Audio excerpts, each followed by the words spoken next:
Oui, c'est votre frère, le pasteur Salomon Kaning Alcé de l'émission Les de l'Église. Je vous salue encore.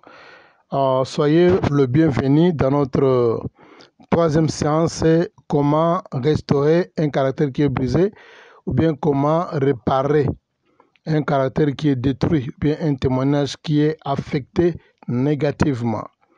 Je pense bien dans la séance précédente, nous avons parlé des valeurs. Maintenant, nous allons parler sur les échecs, l'impact de l'échec plutôt. Bien-aimé de le Seigneur, ça c'est vraiment un élément qui est tellement important. Je voudrais que tout le leader prête attention, que tu puisses suivre soigneusement et en tout détail, comme étant un leader ou encore quelqu'un qui rêve de devenir un leader un jour. Et nous avons dit que tout le monde est né avec les capacités de leadership, que ce soit un avorton, que ce soit celui qui passe la nuit à l'extérieur, qui n'a pas d'abri. Mais quand Dieu a seulement prouvé sa naissance, Dieu lui a placé des capacités de leadership. Mais parfois, c'est la volonté des gens qui peut détruire aussi le plan de Dieu dans ta vie. Voilà, nous sommes en train de parler sur l'impact de l'échec d'un leader. Bien-aimé dans le Seigneur, il y a ce qu'on appelle l'échec. L'échec, c'est la chute d'un leader et cette chute-là a vraiment l'impact dans ta vie, ou bien dans ta carrière, ou bien dans ton appel, dans ton environnement, dans ton secteur, dans ton entreprise, voire même dans ta nation, si tu es politicien.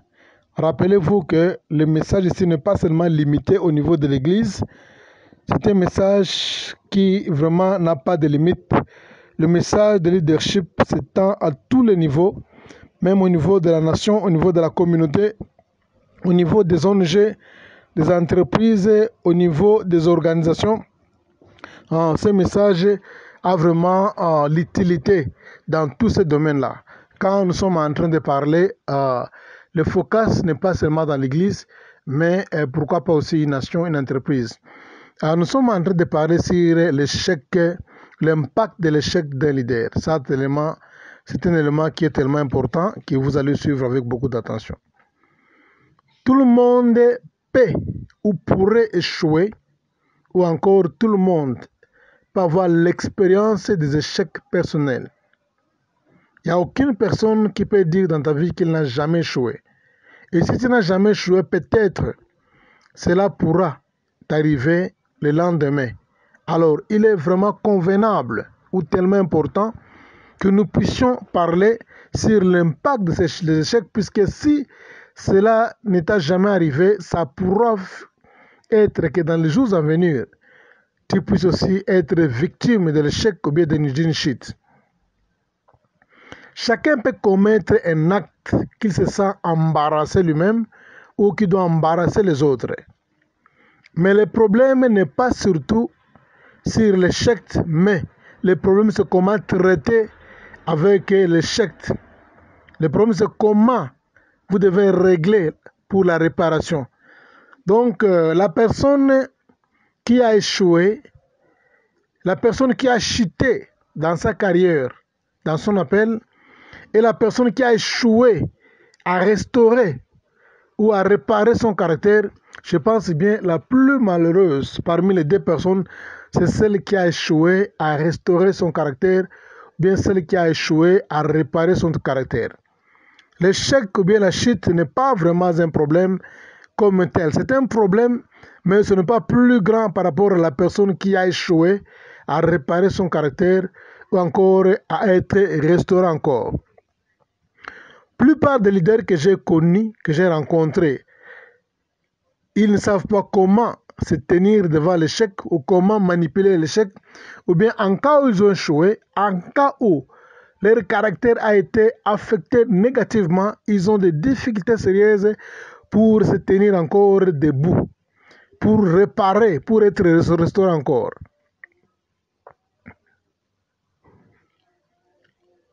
L'impact de l'échec de leadership, il y en a deux. Comme je disais là, le plus grand problème, c'est comment manipuler l'échec.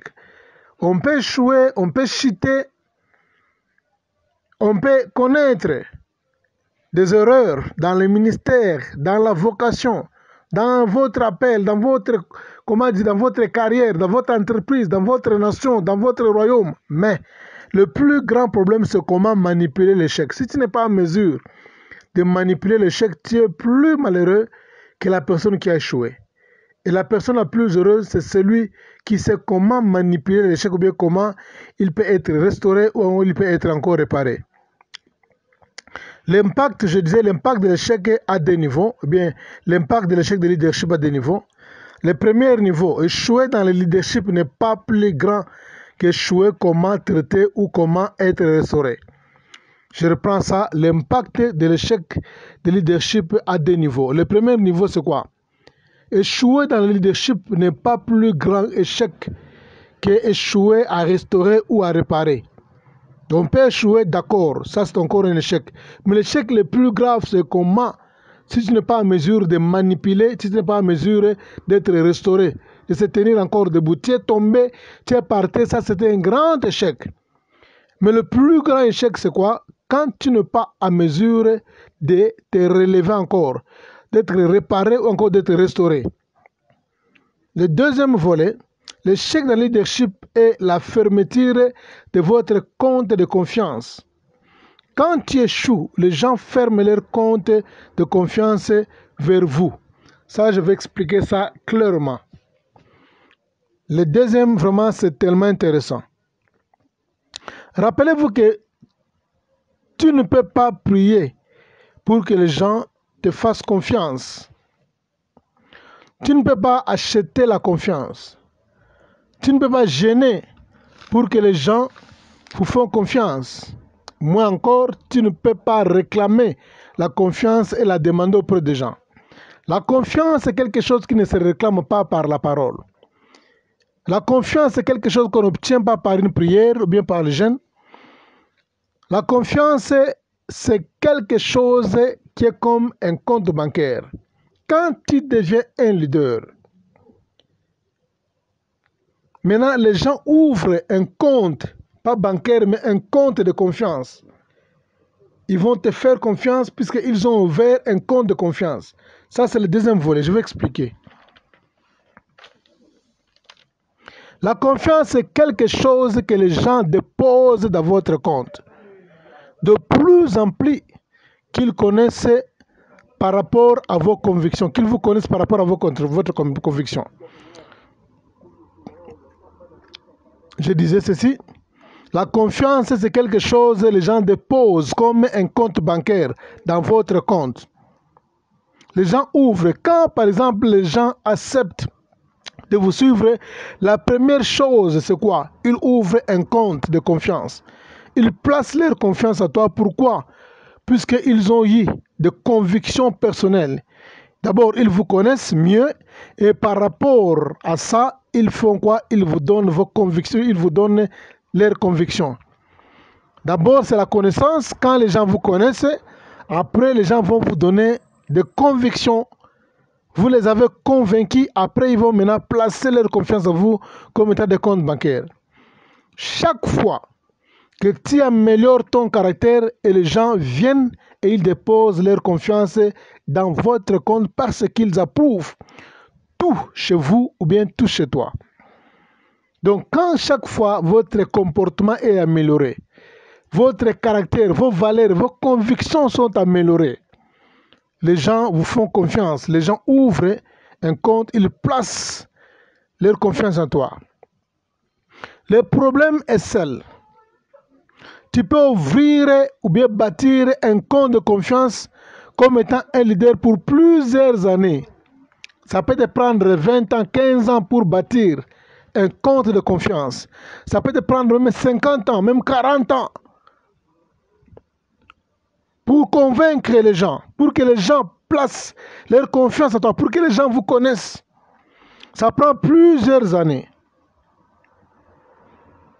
Mais si tu violes, ou bien si tu compromets ton caractère, tu peux tout perdre même dans l'écart de 10 secondes.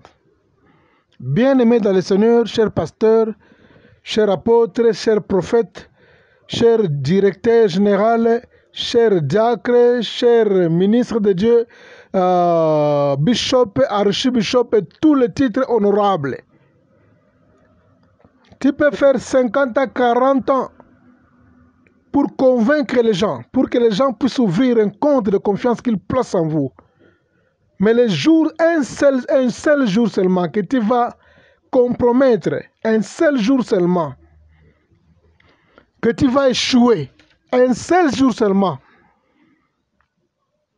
que tu peux violer quelque chose, bien une loi, alors tu peux tout perdre dans l'écart de 10 secondes seulement. Ça prend seulement 10 secondes pour que les gens puissent vous vomir.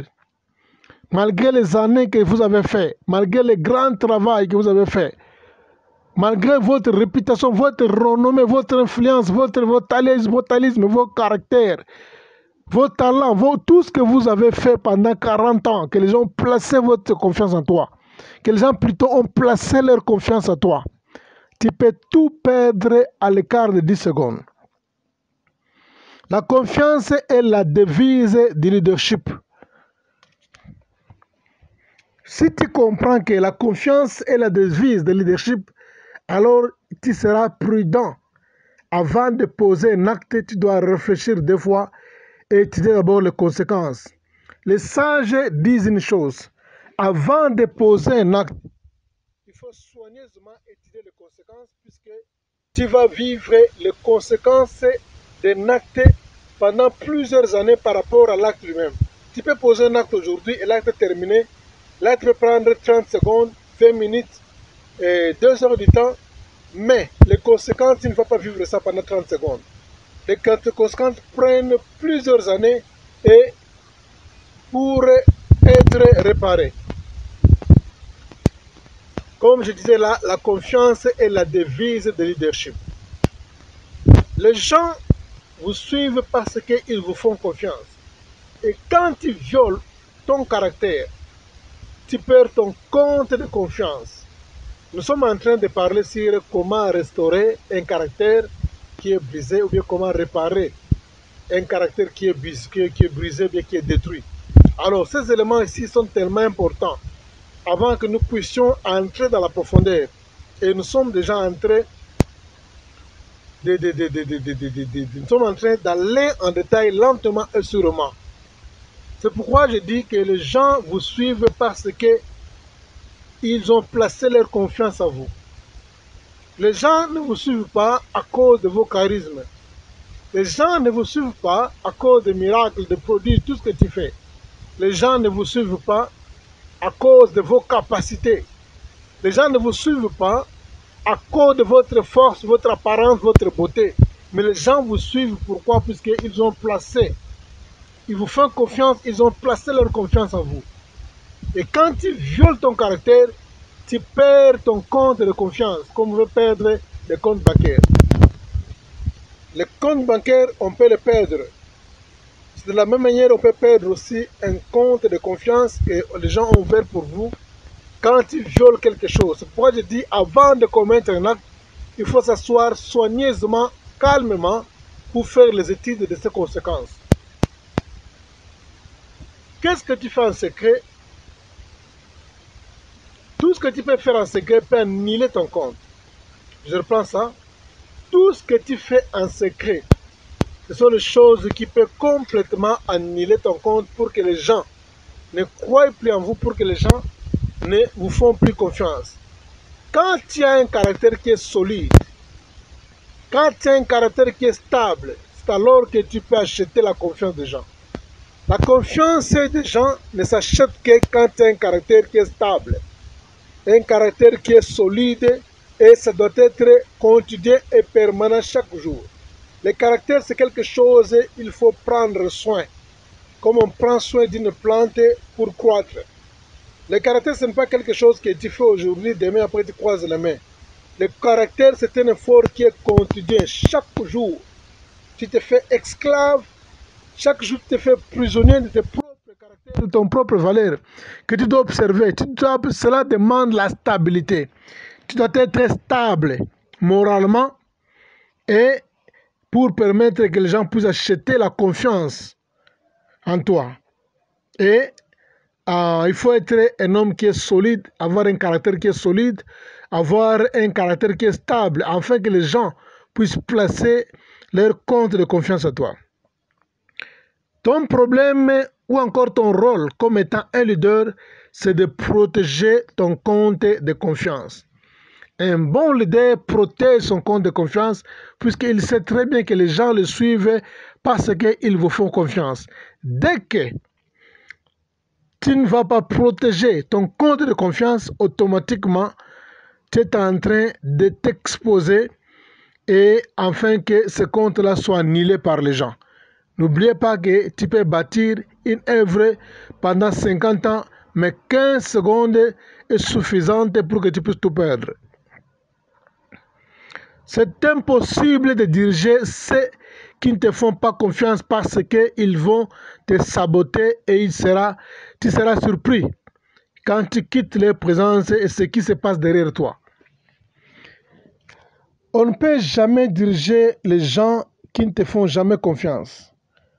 Les gens qui sont dans ton église, dans ton entreprise, dans ta communauté, et les gens qui sont dans ton organisation, les gens qui sont dans ton parti politique, les gens qui sont dans ton entreprise, ce sont les gens à qui ils ont placé confiance à toi. C'est pourquoi je disais, il est impossible de diriger les gens qui ne te font jamais confiance. Puisque si, par exemple, vous dirigez les gens, et ces gens-là n'ont pas confiance à toi, donc chaque fois à ton absence, quand tu quittes leur présence, il y a des choses qui se passent derrière ton dos. Il y a des choses qui se parlent. Ils dénigrent ton nom, ils humilient ton nom. Ils parlent très mal à tes propos. Ça, c'est quoi? C'est le manque de caractère d'un leader. Puisque ces gens-là, ça fait preuve que non, ils ne vous font plus confiance. Alors, je pense bien que nous pouvons terminer ici avec notre séance. Nous allons continuer la suite. Soyez bénis encore. Merci.